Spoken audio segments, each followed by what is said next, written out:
하나님 말씀은 야고보서 2장 20절부터 26절까지입니다.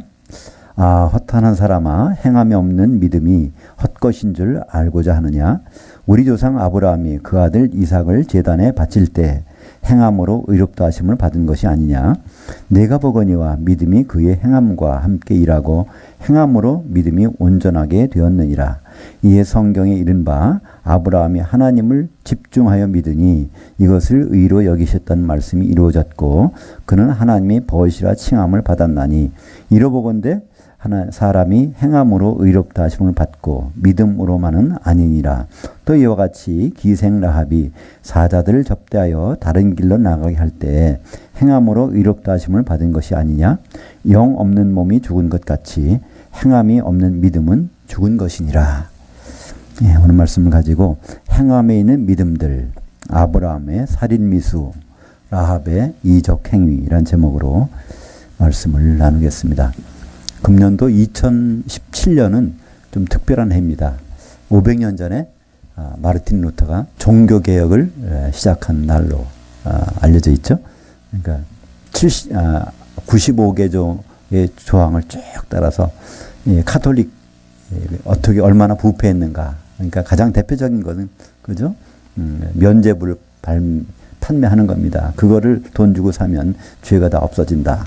죽은 사람도 대신 사주면 죄가 없어진다. 그래서 교회에서 돈 받고 그런 걸 이제 파는 일이 벌어졌는데 그런 일을 중심으로 해서 많은 일들을 95개의 조항들을 비리를 다 적어서 이렇게 발표한 날이 1517년 10월 31일이었습니다. 근데 그 마르틴 루터가 가장 싫어하는 성경이 야고보서거든요. 마르틴 루터는 종교개혁을 하면서 이신득이, 그러니까 믿음으로써 의롭게 된다. 우리 행함이 필요 없이 우리는 믿기만 하면 하나님은 의롭게 해주신다. 이걸 가지고 종교개혁의 기본을 삼은 사람이거든요. 근데 야고보서 읽어보면 오늘 우리가 읽은 것처럼 특별히 야고보서 2장 14절부터 26절까지 오늘은 이제 후반부만 읽었습니다. 거기에 보면 행함이 없으면 믿음이 아무 소용없다 이런 얘기 나옵니다. 그러니까 루터가 생각하는 것과는 전혀 반대니까 루터는 이 야고보서는 이 지푸라기 복음이다. 그래서 야고보서를 불태워버렸어요. 그 정도로. 그러니까 야고보서만 없으면 근데 야고보서가 이게 이상한 게 들어왔다는 겁니다. 이건 전혀 잘못된 생각이죠. 야고보서는 야고보를 기록한 사람은 물론 사도가 아닌 예수님의 육신의 바로 밑에 동생입니다. 예수님이 살았을 때는 예수를 믿지 않았지만 이제 죽고 부활하신 다음에 예루살렘 교회의 총수가 됩니다. 리더가 되는 거예요. 그러니까 우리가 이 신약 성경은 사도들이 기록이라고 그러는데요. 사도들은 요한, 마태, 베드로, 사도 바울 네 사람 정도밖에 안 나오잖아요. 근데 왜 사도들이 기록일까요? 그 나머지 사도, 그럼 안드레, 도마, 또 다른 빌립 그런 사람들은 기록을 안 남겼는데 어떻게 할까요? 그것이 바로 야고보서를 통해서 그런 것이 다 종합되었다고 볼 수 있습니다. 왜냐하면 다른 사도 바울 외에 모든 다른 사도들은 11사도들은 예루살렘 교회에 있었습니다. 그 예루살렘 교회의 대표 리더가 바로 야고보이기 때문에 야고보의 생각 속에서 야고보를 통해서 감동해 주신 것이 마태나 또 요한이나 베드로나 또 이 사도 바울 이외에 다른 사도의 생각들이 다 종합됐다고 볼 수 있는 것이죠. 그래서 이 야고보서의 특징이 오늘 보니까 행함이 있는 믿음, 행함이 없으면 믿음이 다 가짜라는 겁니다. 이렇게 말하고 있는데, 근데 여기서 말하는 행함은요, 보통 루터가 생각하고 있던 행함은 전혀 다릅니다. 루터는 우리가 하나님 믿음 가운데서 행하는 것, 도덕적인 행함을 통해서 그걸 가지고 그걸 해야 되는데 믿기만 하면 되는데 왜 그걸 해야 되느냐? 율법의 행위를 이렇게 같이 동반하는 것을 생각을 했습니다. 그러니까 율법의 행위를 한다는 것은 바로 믿음 구원하는 방법이 아닌데 그래서 루터는 그걸 반대했지만 오늘 우리가 읽어본 내용을 보면요. 여기는 율법의 행위가 아닙니다. 율법은요. 살인하지 말라고 그랬잖아요. 그죠? 율법은요. 거짓말하지 말라고 그랬잖아요. 근데 야고보서에서 나오는 그 행함 있는 믿음의 대표로 두 사람만 있어요. 남자 대표 아브라함, 여자 대표 라합. 그러니까 아브라함이 한 일은 굉장히 많아요. 믿음으로. 그 멀리에서부터 갈대아 우르에서 한 800km를 가서 하란 땅에 갔다 거기서 다시 또 한 그 수백 킬로를 내려와서 그때 참 그 강도 위협과 뭐 길도 도로도 좋지 않고 근데 그 장거리를 고향 땅을 버리고 온 것도 대단한 믿음이잖아요. 근데 이 야고보서에서는요 그걸 믿음이라고 안 그래요. 바로 그 아들을 죽이려고 하는 그러다가 결국 죽이지 못했죠. 아브라함아 아브라함아 죽이지 말라고 그러니까 그 살인미수잖아요. 그러니까 살인이나 살인미수한 행위를 오늘 야고보는 이게 행함 있는 믿음이라는 겁니다. 또 라합도 어떻습니까? 라합은 그 스파이를 숨겨준 거예요. 이적 행위를 한 거예요. 이거는 사실 거짓말했잖아요. 아, 그 사람들이 들어왔는데 어디 갔냐 했더니 아 들어왔다 저쪽 나갔습니다 그런 거예요. 거짓말한 거잖아요. 근데 십계명에 보면 거짓말하지 말라 그러잖아요. 그러니까 십계명을 철저하게 어긴 두 사람 아브라함과 라합이 나오는데 이 사람들이 행함 있는 믿음의 아주 그 본보기라는 겁니다. 아브라함은 이 독자 이삭을 바칠 때 아주 그냥 맹목적으로 바친 것이 아닙니다. 아브라함이 100세나 돼서 그 아들을 얻었는데 이때 이제 아브라함을 바치라 할 때는 한 15년 정도 지났다고 생각을 해요. 그러니까 몇 살인지는 안 나오지만 이 나무에 짐을 질 정도니까. 근데 15년 정도 동안은 아무리 없다가 갑자기 아들을 번제로 바치라고 그러는데 아, 그걸 들었을 때 어떻겠습니까? 참 참담할 거 아닙니까? 우리는 우리 자녀들이 조금만 아파도 그냥 막 이렇게 애지중지하는데 갔다가 그냥 죽여서 바치, 그것도 자기 손으로 죽여서 바치라고 하니까.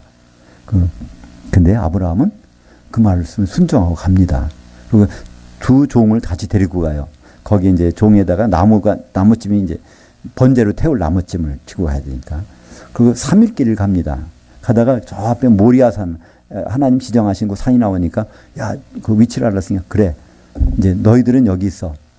내가 이 이삭 데리고 가서 거기 가서 제사를 드리고 우리가 같이 내려오겠다는 거예요. 그게 무슨 말일까요? 지금 제물은 이삭밖에 없는데 바치고 나면 없어지잖아요.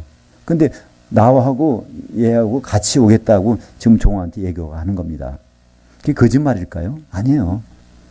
이삭은 히브리서 11장에서는 그것을 이렇게 얘기합니다. 11장 19절에 바로 아브라함은 그때 이삭을 바쳐도 반드시 그를 살려서 보내주실 걸 아브라함은 믿고 그렇게 했다는 거예요. 그러니까 이 돌이켜보면 억지로 그냥 하기 싫은데 간 것이 아니라 굉장히 담당하게 그리고 어떤 소망의식이 같다는 거예요. 아들을 데리고 죽이러 가지만 반드시 하나님을 예를 부르면 반드시 살려서 나한테 돌려주실 것을 알고 갔다면요. 이 종들에게 얘기할 때 그래 잠깐 갔다 올게. 제사 지내면 내가 구체적인 얘기는 안 했어요. 내가 얘를 이제 칼로 다 쪼개가지고 번제에서 들여서 태워 죽이면 하나님이 다시 다 살려가지고 얘를 부활시켜서 나한테 줄 거야. 그러니까 걱정하지 마라. 이런 식으로 갔단 말이에요. 그래서 거기 갔다가 드디어 가보니까 사실은 없잖아요. 아무것도. 그러니까 아들이 뭐라 그러죠? 이삭이. 거기 나무도 있고 불도 있는데 번제 드릴 어린 양은 어디 있습니까? 그러니까 아브라함이 걱정하지 말라는 거예요. 하나님이 다 알아서 하신다고. 그래서 그냥 칼로 딱 이제 찍어서 이건 다 각을 내서 번제라는 것은요. 전부 잘라 죽이는 거예요. 잘라서 살을 다 뒤집는 거예요. 뼛속까지. 왜 그럴까요? 우리에 있는 뼛속까지 스며 있는 모든 죄를 다 드러내서 그걸 다 태워버리는 일이 번제거든요. 그러니까 그렇게 하려고 칼을 딱 들었는데 아브라함아 거기 이삭에게 손대지 말라. 그러니까 그것도 믿음이에요. 그죠? 보통 우리 같으면 한 번 하고 작정했는데 하겠습니다 하는 것이 아니라 하라고 하니까 죽이려고 그러고 죽이지 말라 그러니까 안 죽이고 이게 참 가라고 하면 가고 스톱하라면 스톱하고 이게 믿음이 아닐까요? 근데 바로 거기 보니까 그 순양이 어린 양이 준비가 돼 있어요. 하나님이. 그래서 성경에서는 그것을 여호와 이레라고 합니다. 그래서 우리는 여호와 이레라는 말을 들어보셨죠? 하나님이 다 예배해 두신다. 그러니까 걱정하지 말라. 하나님이 다 예배해 두셔. 이렇게 얘기하는데요. 그건 정확한 번역이 아닙니다. 원래 그 번역은 성경에도 있지만 여호와의 산에서 보여진다. 그런 뜻입니다. 그러니까 여호와는 여호와고요. 그 이레라는 말은요. 히브리어의 본다는 뜻이 라아라고 합니다. 라아. 이것이 수동형이 되면 바로 이레가 되는 거거든요. 그러니까 여호와가 지정하신 산에 가면 거기서 번제해드릴 어린 양이 거기 가서 보여진다는 거예요. 집안에서 아무리 기도하고 어디에서 열심히 한다고 그거 안 된다는 거예요. 그 말씀을 순종하고 가면 거기 가서 어린 양이 보여질 거다. 그래서 사실 나타나게 된 것이죠. 그래서 이래라는 뜻이 바로 보여진다. 그러니까 그런 행함 있는 믿음을 살인미수죠. 그죠? 죽이려다가 못 죽인 거니까. 그것을 오늘 야고보서는요. 이런 믿음이야말로 진짜 온전한 믿음이라고 얘기합니다. 그게 뭘까요? 하나님이 예비해 두신 결과물을 본 거예요. 그죠? 하나님이 예비해 두신 번제의 어린 양을 본 겁니다. 우리의 신앙 목표가 뭘까요? 우리는 어린 양을 만나는 겁니다. 그죠? 요한계시록에 보면요. 예수 그리스도라는 말이 별로 안 나와요. 예수라는 말은 딱 2번밖에 안 나오는데요. 거기에는 다 예수님을 뭐라고 표현하냐면 24번이나 어린 양, 어린 양, 어린 양, 어린 양의 신부 이렇게 다 나온단 말이에요. 그러니까 예수님은 6월절 날 십자가에 달리신 6월절 어린 양 그걸 앞에를 잘라 줄여가지고 어린 양, 피 흘리신 어린 양 바로 우리는 그분을 만나는 거예요. 왜냐하면 그분이 어린 양의 신부를 만나서 결혼하니까. 그러니까 아브라함을 통해서 성경 우리에게 그것을 보여주시는 거거든요. 아브라함이 그 번제해드릴 어린 양을 만나는 것, 피 흘린 어린 양을 만나는 것, 하나님의 말씀에 순종해서 거기까지 가면 만난다. 그러니까 그것을 성경에서 행함이 있는 믿음이라고 합니다. 그러니까 믿음은 믿습니다, 믿습니다가 아니라 믿음의 결과물이 나타나야 되는 거예요. 그죠? 우리가 정말 믿는 것이 무엇입니까? 바로 믿는 것은 그 결과물을 보기 위해서 하는 것이죠. 여기 성경에서 우리가 23절에 보니까 이에 성경이 이른 바와 같이 아브라함이 하나님 말씀을 믿으니 우리말 번역은 이렇게 되어 있어요. 근데 원래 성경 원어에는요. 집중하여 믿으니 그런 뜻입니다. 거기에 에피라는 전치사가 들어갔어요. 그러니까 이것은 하나님을 집중하여 믿는다는 건 뭘까요? 하나님의 생각과 의도와 계획을 그거를 염두에 두고 믿었다는 얘기입니다. 우리는 그냥 예수 믿는다고 그러죠. 근데 성경에서는 원래 예수 믿는다는 단어가 없습니다.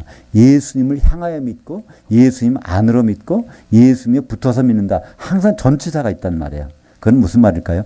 예수님의 일정표에 맞춰서 우리는 믿는 것입니다. 그러니까 아브라함이 하나님을 믿었다는 거는요. 하나님의 일정표를 딱 알고 있는 거예요. 하나님이 번제해 드릴 어린 양을 모리아산 옆에다가 두셨구나. 그런 것을 일정을 알고 거기까지 가서 믿었더니 그 번제해 드릴 양을 발견을 한 것입니다.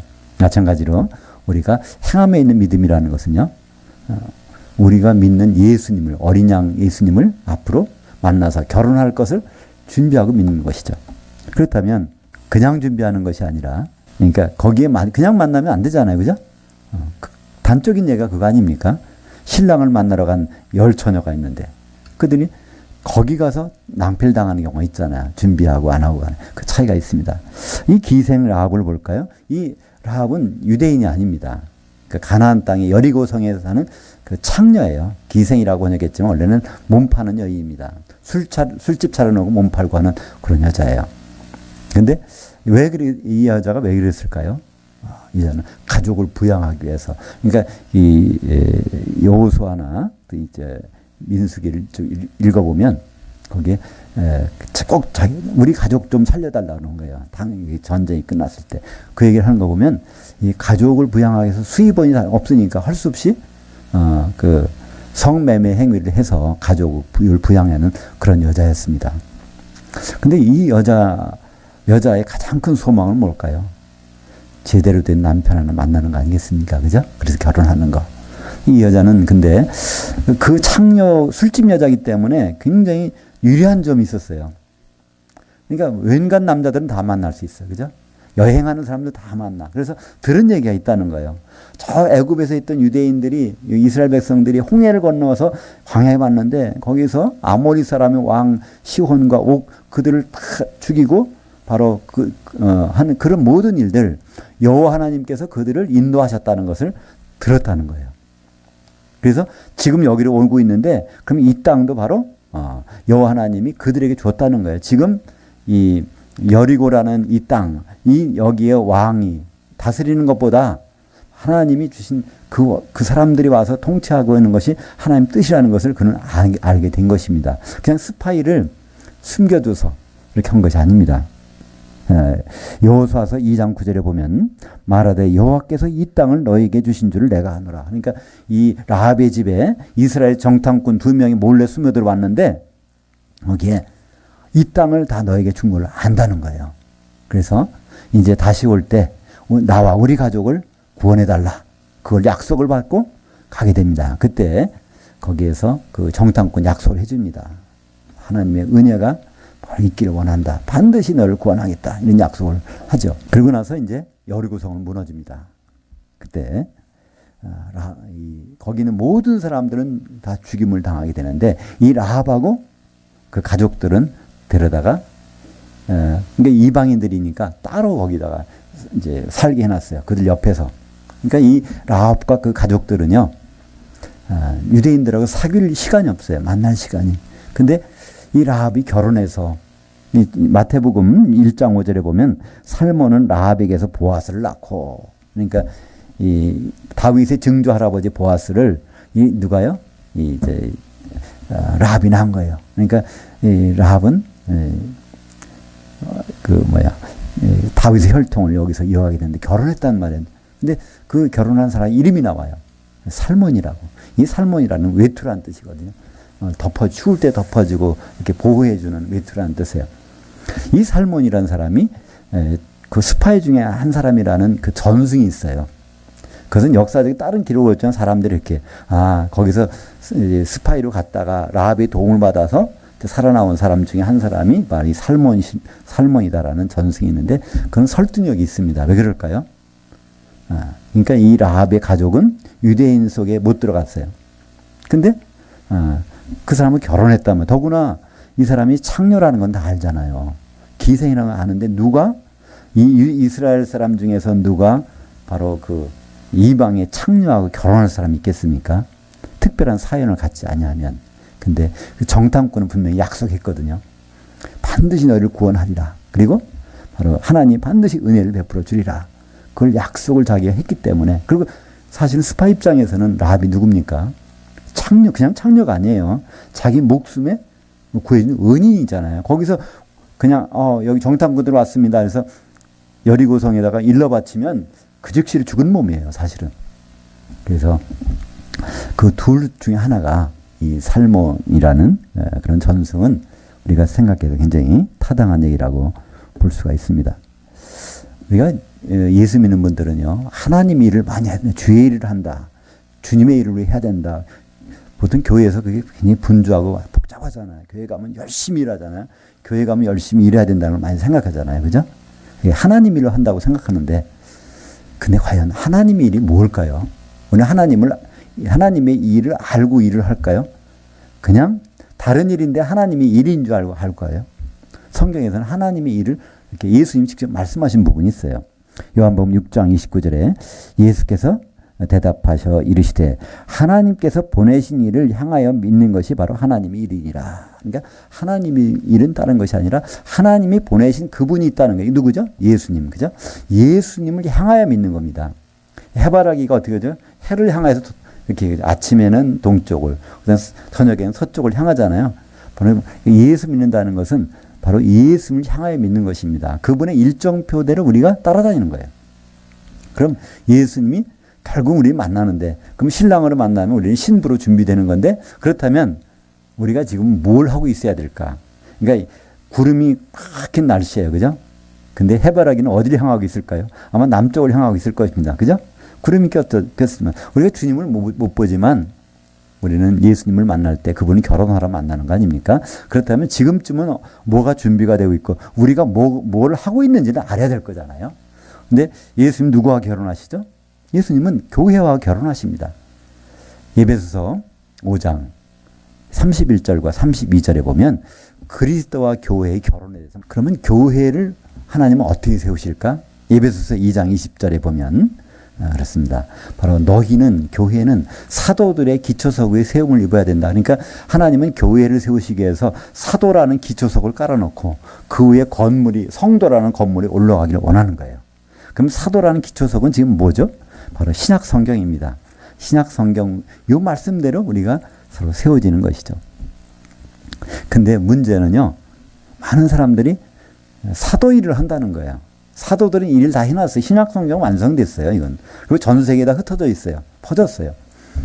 이건 성경책이 다 번역돼서 가 있을 뿐만 아니라 지금 이 스마트폰만 펼치면 각 나라 언어로 전부 성경을 볼 수가 있단 말이야. 그러니까 다시 말해서 이 복음을 전하는 것은 하나님이 사도들을 통해서 또 선지자, 복음 전도자, 목사, 교사를 통해서 이건 다 전하는 일은 다 해놓으셨단 말이에요.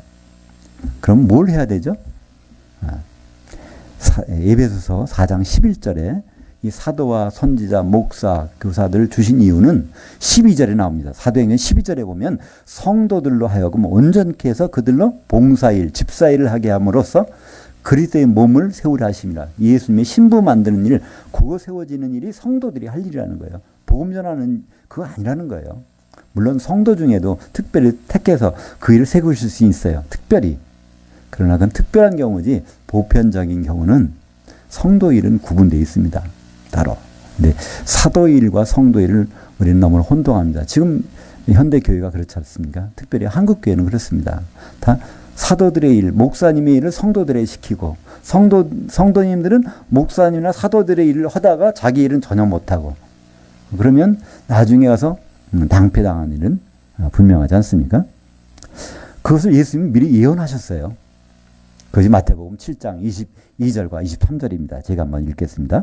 그날에 많은 사람이 나더러 이르되 주여 주여 우리가 주의 이름으로 선지자 노릇하며 주의 이름으로 귀신 쫓고 주의 이름으로 많은 권능들을 행하지 아니하였나이까 하리니 그때 내가 그들에게 밝히 말하되 내가 너희를 도무지 알지 못하니 불법을 행하는 자들아 내게서 떠나라. 여기서 귀신 쫓고 능력 행하고 그죠? 선지자 노릇하고 이게 누가 하는 일이죠? 이건 사도들이 하는 일입니다. 선지자 노릇한다는 것은요. 에베소서 2장 20절에 보면 너희는 곧 사도들 곧 선지자들이 터위에 세워진다 그러는데 사도들이 선지자 일을 한다는 거예요.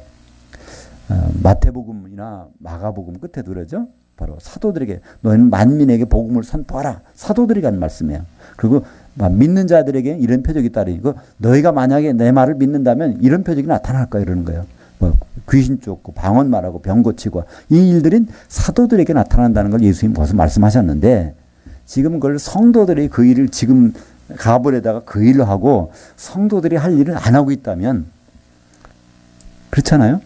우리는 성도들을 다시 한번 확실히 알 수 있는 부분이 에베소 마태복음 25장 1절부터 이제 10절까지 거기 보면 그러니까 성도들이 기름을 요구하시잖아요. 하나님은 성령의 기름이 있느냐 없느냐 있느냐에 따라서 갈라지는 건데 우리는 기름을 들어보지도 못했다고 하잖아요. 성도들이. 그죠? 성령이 있음을 들어보지도 못하고 그리고 뭘 했냐면 열심히 전도했습니다. 열심히 봉사했습니다. 열심히 세계 선교했습니다.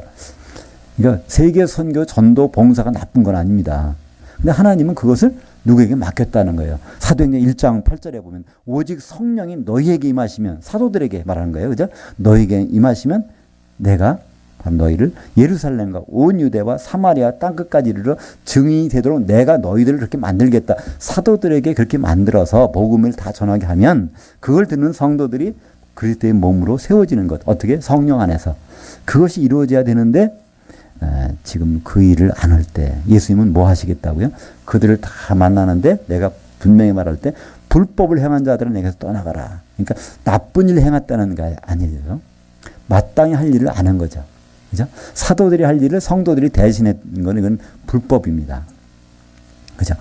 그러니까 이 경기가 있을 때 감독하는 사람이 선수로 뛰면 안 되잖아요. 부정행위잖아요. 마찬가지로 이게 그렇다고 감독이 우리가 보기 도덕적으로 나쁜 일을 한 건 아니에요. 그러나 그것은 법에 맞지 않는 일이죠. 아무리 선수가 잘 못 뛴다 답답하니까 감독이 너 나와 내가 뛰게 해서 들어갈 이거 안 되거든요. 감독은 어디까지나 감독입니다. 사도일은 사도일이고 성도일은 성도일인데 그걸 구분하지 않으면 예수님이 나중에 만나서 불법을 행하는 자들아 내게서 떠나가라 이렇게 하시겠다는 겁니다. 사랑하는 여러분, 하나님의 일을 많이 하는 것보다 중요한 것은 하나님이 일을 마땅히 할 일을 하는 것입니다. 그죠? 하나님이 우리에게 뭘 주셨는가 그 일을 조금이라도 하는 것 그것이 중요하지 하나님이 시키지 않은 일을 다른 사람에게 시킨 일을 내가 가업을 해서 열심히 한다는 것은요 오히려 일을 그르치는 거잖아요. 그러니까 이 건물을 질 때도 이 기초석을 쌓을 것을 지붕에 얹고 막 벽을 쌓을 것을 바닥에다가 한다면요 그걸 열심히 일은 하지만 그 건물은 온전한 건물이 되지 않을 것입니다. 바로 마태복음 25장 10절에 그들이 살아간 사이에 기름을 준비하던 사람이 살아간 사이에 바로 혼인잔치가 열려서 바로 그 문으로 들어가는 사람들. 이것이 구분된다는 것은 다른 사람들이 하는 얘기가 아니라 지금 하나님 말씀 듣고 있는 모든 성도들이 가신 말씀이거든요. 과연 성도인들이 이것을 기름 준비를 하고 있느냐, 다른 일을 하고 있느냐, 이거는 정말 엄청난 결과를 초대하게 될 것입니다. 주님이 우리에게 찾으시는 것은 전도의 열매가 아닙니다. 몇 명 전도했느냐? 그건 사도들에게 찾으실 거예요. 주님이 우리에게 찾으시는 것은 성령의 기름입니다. 그렇다면 우리는 기름을 어떻게 준비할까요? 너무나 간단합니다. 예수님은 가시면서 내 이름으로 성령을 보내주신다고 그랬어요. 내 이름으로 모이는 곳에 반드시 있겠다고 하셨습니다. 그러니까 우리는 지금 내 주위에 적어도 성도가 몇 명 있는가가 우리는 굉장히 시급한 문제예요. 아무리 내가 100일 기도, 1000일 기도, 금식 기도 다 해봐야 내 주위에 성도가 없다면 기름이 없는 거거든요. 그러면 그건 낭패입니다. 그죠? 우리가 성도에게 가장 필요한 것. 그래서 우리에게 성령을 주셨어요. 우리가 하나 되라고. 에베소서 4장 3절에 보면요. 평안에 매는 줄로 성령의 하나 되게 하심을 굳게 지키라 이런 말씀이 나옵니다. 그때 굳게 지키라는 말은요. 사실은 서둘러라는 뜻이에요. 스푸다조라는 헬라어로 쓰는데요. 스푸다조. 거기서 나온 말이 영어의 스피드입니다. 지금 하나 되지 않는다는 거예요. 근데 성령이 오신 목적은 하나 되게 하는 것을 서둘러서 스피드 좀 내라. 왜냐하면 결혼 준비를 해달라는 거예요. 예수님 신랑은 오시는데 신부 될 사람들이 지체가 다 뿔뿔이 흩어져서 그거 안 하고 있으니까 에베소서 4장 3절에 보면 평안에 매는 줄로 이 평안이라는 거죠. 샬롬 또 에이레네 이거는 연결하는 거다. 연결시킨다는 거죠. 서로가 좀 평안에 주는 평안에 매는 줄로 성령이 하나 되게 하시는 것, 반죽하는 것을 좀 굳게 지키라. 그것이 우리 성도들에게 부탁한 그 말입니다. 그것은요. 에베소서 4장 3절은요. 수신자가 누구죠? 사도가 에베소에 있는 성도들에게 보낸 편지거든요. 그러니까 그 앞에는요. 성도들이여 하는 말이 들어간 건 똑같습니다. 명령문이. 성도들이여 제발 좀 사도들이 하는 그거 말고 평안에 매는 줄로 성령이 하나 되게 하신 기름 준비 좀 제발 좀 스피드를 내서 좀 속도를 내서 좀 했으면 좋겠다. 그것이 바로 사도가 주신 말씀이면서 예수님의 마음이 바로 사도의 말로 나타나는 것이죠. 그러기 위해서 우리 주님은 세 계명을 주셨습니다. 십자가 지시기 바로 전날 밤에 너희는 서로 사랑하라. 내가 너희를 사랑한 것처럼 너희는 서로 사랑하라. 그때 서로라는 말을 왜 주셨을까요? 서로라면 둘이 있어야, 적어도 둘이 있어야 되거든요. 서로. 왜 그럴까요? 그때 사랑은 아가페 사랑으로 사랑하라는 거예요. 이 세상에 있는 사랑, 부모 자식 간의 사랑, 남녀 간의 사랑, 친구 간의 우정, 이런 사랑으로 사랑이 아니라 아가페의 사랑, 하나님으로부터 오는 사랑으로 사랑하려면 우리는 우리 속에 있는 그런 사랑이 없기 때문에 하나님 걸 받아서 서로 이게 나눠줘야 되는 거예요. 그죠? 거울처럼. 거울이라는 건 빛이 아닙니다. 근데 빛을 나눠줄 수 있어요. 그걸 받아가지고. 그래서 우리는 세 계명은 바로 주님 안에서 서로 사랑하는 것. 누구끼리? 성도들끼리. 세상 사람은 하나님 사랑을 비출 수가 없으니까 우리는 서로 성도 안에서 사랑하는 것. 그것이 바로 우리에게 주신 세 계명입니다. 오늘 우리가 야고보서 2장 20절부터 26절까지 읽었는데요. 이 본문 앞부분이 있습니다. 2장 24절부터 17절까지 연결되는 건데 문장이 길어서 생략했는데 우리 야고보서 2장 14절부터 17절까지 같이 한번 읽어볼까요? 내 형제들아 만일 사람이 믿음이 있노라 하고 행함이 없으면 무슨 유익이 있으리요? 그 믿음이 능히 자기를 구원하겠느냐? 만일 형제나 자매가 헐벗고 일용할 양식이 없는데 너희 중에 누구든지 그에게 이르되 평안히 가라 덥게 하라 배부르게 하라 하며 그 몸에 쓸 것을 주지 아니하면 무슨 유익이 있으리요? 이와 같이 행함이 없는 믿음은 그 자체가 준 것이니라. 그러니까 여기서 행함이 있는 믿음을 강조하는데 전도하라고 합니까? 봉사라고 합니까? 선교하라고 합니까? 아니요. 형제들. 왜 형제일까요? 예수님 맏아들이시기 때문에 성도들은 다 형제예요. 서로가. 예수님이 형제니까 우리 형제죠. 그죠? 앞으로 오신 주님은 맏아들로 오십니다. 초림 때는 독생자로 오셨어요. 요한복음 1장 14절에 보면 말씀이 육신이 되어서 우리 가운데 장막 치셨음에 우리가 보니 하나님의 독생자의 영광이요. 그러니까 오실 때 독생자로 오셨지만 히브리서 1장 6절에는요. 바로 맏아들을 이끌어 세상에 다시 오게 하신다는 거예요. 히브리서 1장 6절에. 그러면 맏아들이라는 단어 속에는 뭐가 들어있을까요? 모든 성도님은 예수님이 형제자매예요. 그러니까 예수님이 형제자매이기 때문에 우리는 내 형제자매이기 이전에 우리 각 분들은요, 성도들은요, 예수님의 동생들이에요. 그래서 우리는 예수님이 형제를 사랑하는 거예요. 내 형제를 사랑하는 게 이전에. 그래서 그것을 바로 하는 유일한 방법은 뭘까요? 위로부터 내려오는 성령 안에서만 그 사랑이 있잖아요. 갈라디아서 5장 22절과 23절에 보면 오직 성령의 열매는 사랑이니 사랑의 8가지의 맛이 나오잖아요. 이 세상 사랑이 아니라는 증거죠. 하나님의 사랑으로. 그래서 이 야고보서에서 강조하는 것은 행함이 있는 믿음인데 그 행함이 있는 믿음의 대상은 성도들 간의 사랑입니다. 그것이 바로 하나님의 일이고요. 그 일이 끝나야 예수님은 오시고 그러면 예수님은 결혼하러 오시니까 그래서 결혼식은 이루어지는 것이죠. 예수님은 바로 맏아들로 오십니다. 각 성도들은 예수님의 형제자매들입니다. 그렇기 때문에 우리가 서로 사랑하는 것은 너무나 예수님을 사랑하는 거예요. 마태복음 5장 22절 나는 너에게 이르노니 형제에게 노하는 자마다 심판받게 되고 형제를 대하여 라가라 하는 자는 공회에 잡혀가게 되고 미련한 놈이라 하는 자는 지옥불에 들어가게 되리라. 이거 산상수훈에 나오는데요. 이게 교회에 대한 말씀이에요. 여기도 형제에 대해서 말씀하신 거예요. 이 형제는 어떤 형제일까요? 앞으로 예수님이 형제들을 얘기하는 거고 결국은 우리 성도들 얘기하는 것입니다. 거기에 문제가 생기면 서로 사랑이 없으면 그러면 결국은 어디 간다고요? 심판받게 된다는 거예요. 그 심판 언제 받죠? 예수님 오실 때 공중에서 그리스도 심판대에서. 공회에 잡혀가게 된다는 것은 공회는 가장 큰 심판대예요. 그것이 그리스도 심판대죠. 그리고 어디 들어가요? 지옥불에. 그러니까 지옥은요, 형제 사랑을 않는 사람 중에, 그리스도인 중에서 형제 사랑, 한 몸을 이루지 못한 사람, 기름이 없는 사람들이 가는 곳이 지옥불이지, 예수 안 믿는 사람들은 지옥을 구경도 못 합니다. 지옥은 어떻게 구경하는지 아세요? 지옥은 공중까지 올라갔다가 혼인잔치에 못 들어가서 구경할 수 있는 곳이 지옥. 1000년 동안 거기 있어야 되니까. 그럼 예수 안 믿는 분들은요, 지옥은 그냥 패스예요.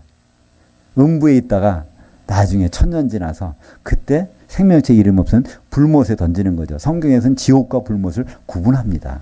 예수님은 그걸 철저하게 구분하셨어요. 우리가 지금 예수 믿고 있는 사람들은 운명이 결정되어 있다니까요. 뭐로요?